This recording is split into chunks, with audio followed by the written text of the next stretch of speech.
Meet The Lot, native token of Lukki Exchange and the most potential tool for investing this year. Trade now on P2B, B2B and Lukki.io. Decades. Moved there straight out of school, starting companies because I love science and technology, and technology is the business of science, or applying science. And so I've started a couple of companies, one that made optical amplifiers, one that became what is today Google Earth, one that was called Epinions, went public as part of shopping.com, dozens of failed efforts, things you've never heard of, things that you might yet hear of. I started AngelList, which is the largest online platform for startup fundraising. We've now raised over $1 billion, almost all for seed stage startups. We also operate the largest free talent startup recruiting marketplace, where about half the startups in the English-speaking world find talent on there. We own Product Hunt, which is where companies go to launch their product. We've also spun out CoinList, which is a giant, well-lit, regulated marketplace for crypto and ICOs. I've been an angel investor in companies like Twitter and Uber and Wish and Postmates and a bunch of others. Co-authored a blog called Venture Hacks, got a little Twitter feed, and worked on the Jobs Act, which was the US law that enabled crowdfunding, general solicitation, Reg A plus IPOs. Yeah, that's kind of it. So I asked Naval to do that because there was no way I was going to do justice to the bio. But for those who don't know, I mean, Naval is a bit of a legend across the world now, and especially in Silicon Valley. And so I'm curious, from your perspective, Naval, what is the opportunity for New Zealand around our technology ecosystem, and what constitutes the elements and the actors in a well-functioning ecosystem? So, I mean, it's a hard problem, systems design. I think that's what Joseph was talking about. He was basically positioning New Zealand as an incubator for systems design, which is very seductive and very difficult, because trying new systems means you're automatically doing things that the rest of the world doesn't want to or need to do. So it's risky. But I can throw some things out that I think are provocative and interesting. Let me just touch on two. One is digital literacy, and the other is immigration. In terms of digital literacy, I think that computers are the most powerful tool ever created by humanity. They allow for infinite leverage without permission. And to me, that knowing how to be good with computers is the modern literacy. It's like the new reading, writing, arithmetic. And this will be widely accepted and acknowledged decades from now. But today, we're in that transition phase where, as a software engineer, you're very well paid and there's no unemployment. But as someone transitioning out of the old economy, you have this giant gap to jump.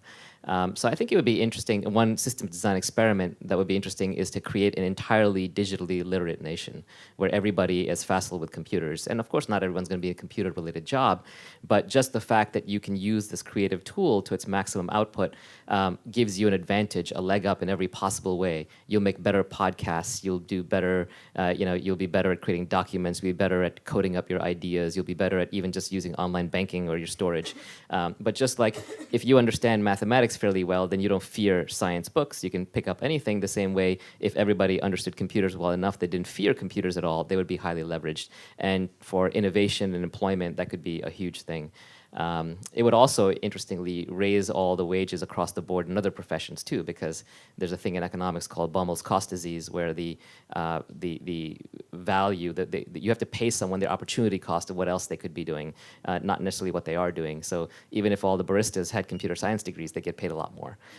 So that's an example of something radical and interesting you could do, but I don't think it's that radical. And people often would say, like, well, why do I need to know how to code a computer? I don't need to know how to fix my car to drive my car.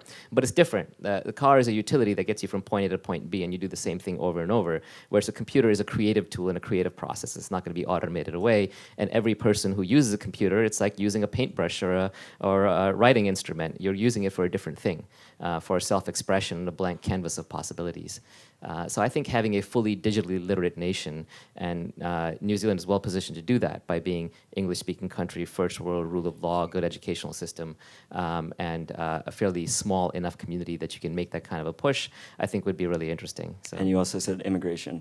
Yeah, immigration is interesting because I think people look at Silicon Valley and they say, how can we create a Silicon Valley here? And that's an experiment that's been tried all over the world. But really, Silicon Valley is not a place that creates entrepreneurs or wealth. So I think that it's about attracting. So intelligent immigration policy is actually the largest wealth creator in the world. And it's not done that intelligently in most places. Most places, it's sort of an accident, happenstance of history. Like, oh, we have a technology university here. We have good weather, and so on. So I think that if you look at, especially and I'm focused on technology industry. Obviously, for immigration, you can do lots of things. You can say, I want to attract people who are making impact. I want to attract teachers. But whatever you're doing, you can do it intentionally. And at least in the technology industry, these people, thanks to, again, computers, are the most leveraged people in the world. So their earning power is very high, so they actually choose to live in the nicest places. So they want to live in places with good weather and clean water and clean air and high quality of life and culture. And I think in all of those things, New Zealand scores really well. The time zone is great. The access to the Pacific Rim is great. So New Zealand, to me, already has a lot of the elements to use immigration policy as a force multiplier. So I think it really just comes down to both attracting and screening sort of the right people for the limited resources that you have. And I mean, look at EHF, 400 visas. It's going to make a big difference. 400 is not a lot of people, right? You can fit them in one small neighborhood or one small cluster of houses, but it can, in theory, change things. And on the technology side, I'm curious if you can speak to the trends that you're seeing, some of the significant trends of importance and why they're important. We're actually kind of in a good phase of, I think, technology innovation right now. Not that it's good or bad. I don't mean to judge, but we've gone through different phases where we are creating and discovering and rolling out new platforms and systems that change things. So, for example, mobile phones was a platform, the internet was a platform, personal computers were a platform that changed things quite a bit. And then we go through exploitation phases on those platforms where we build lots of apps. So, there was the mobile social phase where we built Facebook and Twitter and so on. And those are interesting apps, but it's kind of at a lower level of innovation, or equally necessary, but not as paradigm busting. And I would say now, interestingly, technology is going back into that paradigm busting phase where investors, angels, entrepreneurs are getting bold enough and emboldened and enough to take the AR. We're going to get remote working right so that it feels like you're actually there. We're going to do synthetic biology and hack humans, which is both scary and exciting. Scary first, exciting later. Unfortunately, it's the nature of technology that the destructive power arrives before the creative power. You get to have a nuclear weapon before you get to have a functioning, safe nuclear plant. You get to have, unfortunately, in social media, you get combat before you get civil discourse.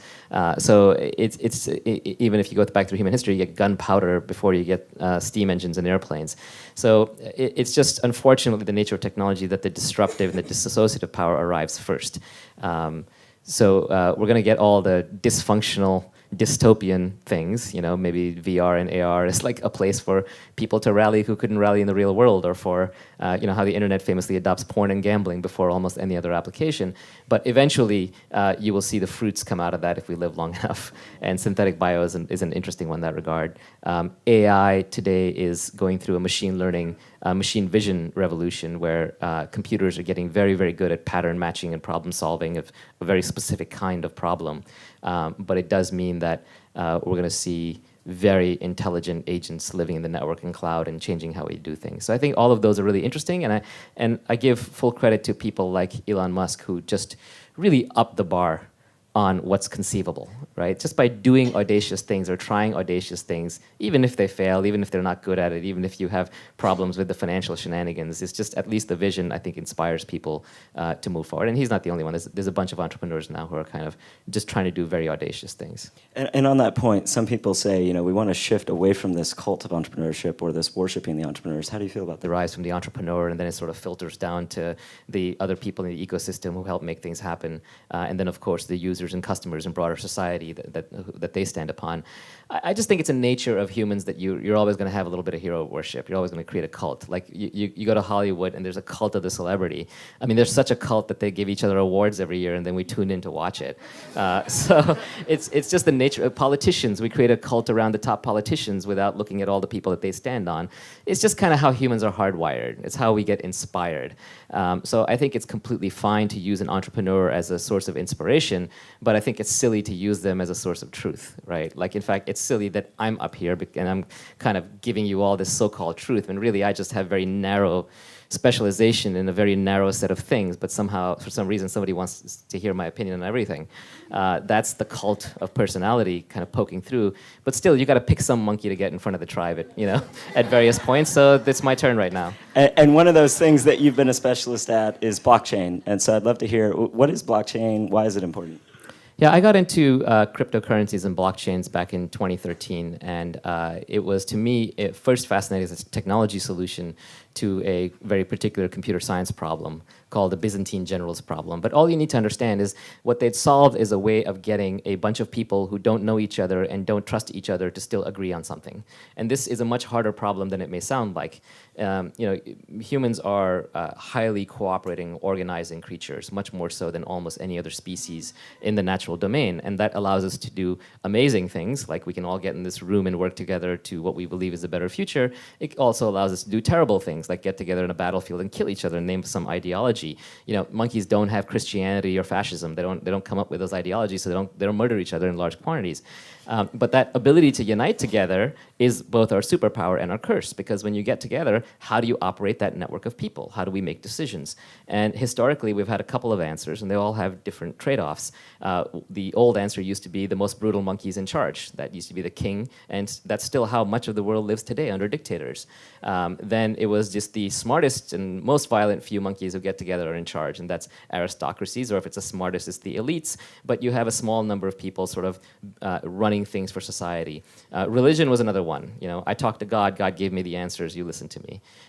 There was the minority. So you just have all these different systems of organizing people. And in the last few hundred years, we've created a new one called markets. And these could be markets in things you like and things you don't. But it's essentially just this idea that we can trade things and sort of self-organizes, and there's a merit model in terms of how much money I put in or what assets I put in, what I get back, but no one's really in charge. If you look at the global credit markets, debt markets, equity markets, money markets, commodity markets, no one's really in charge.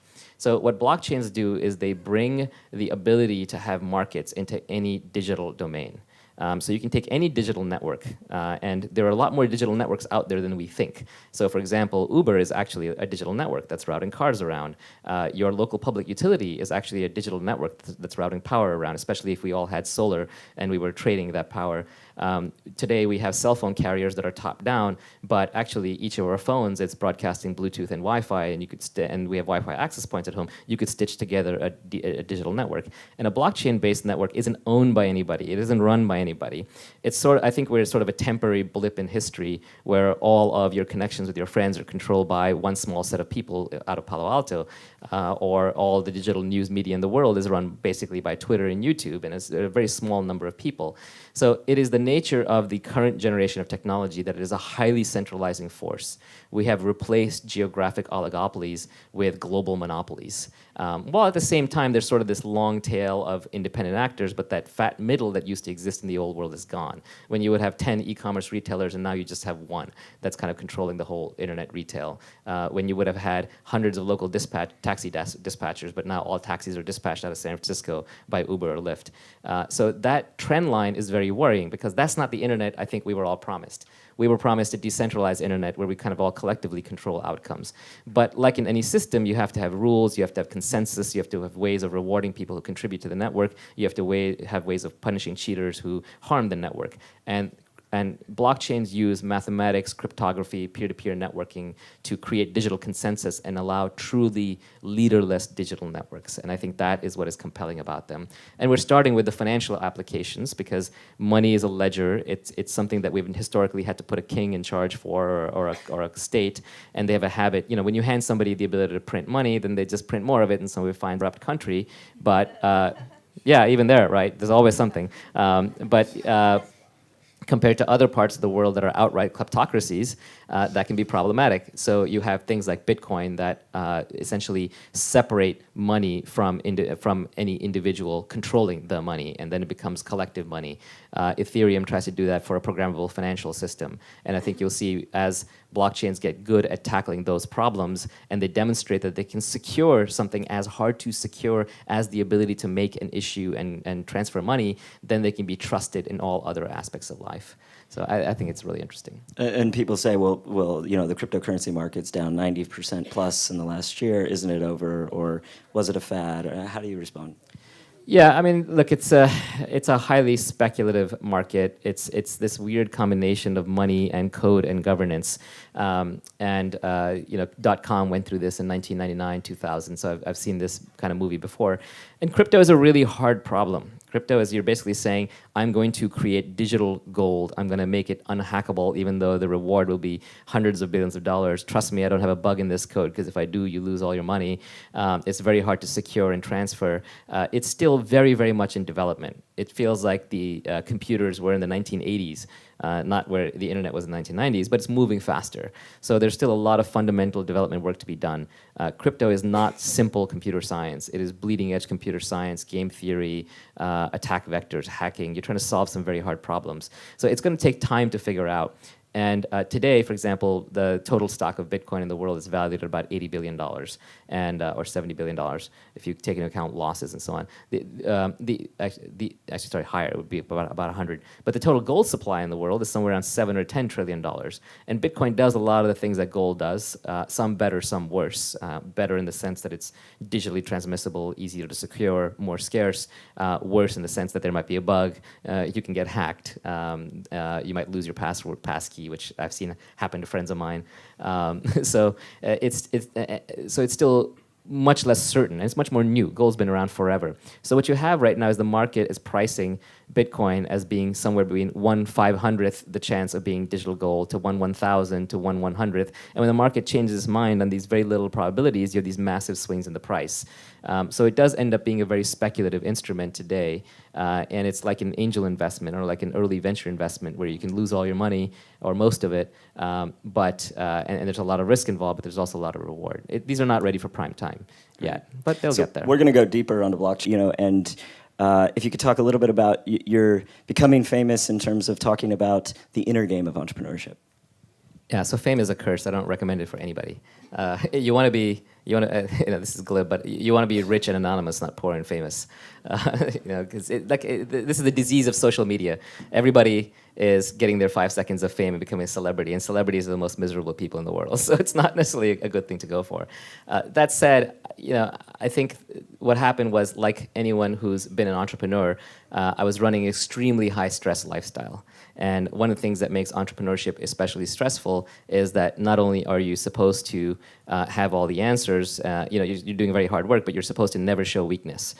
Because your board members, you show them weakness, they're not going to fund you, they're not going to trust you. You show it to your employees, they're going to run for the hills. Your customers, they're not going to buy for you, and your partners are going to partner with you. So you have to show extreme stability.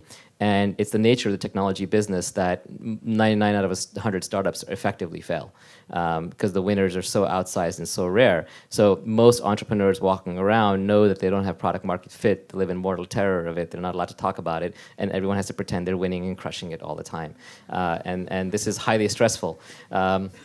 So most people, I think, just melt down under the stress and they just hide it because we're not taught the modern coping tools on how to work with it. And maybe ancient cultures had better answers. You meditate, you walk in nature, you have closer family ties, you have bigger tribes, or you're just much less likely to go from being fresh out of school to landing into running a 100-person company. So these are just very modern pressures and stresses.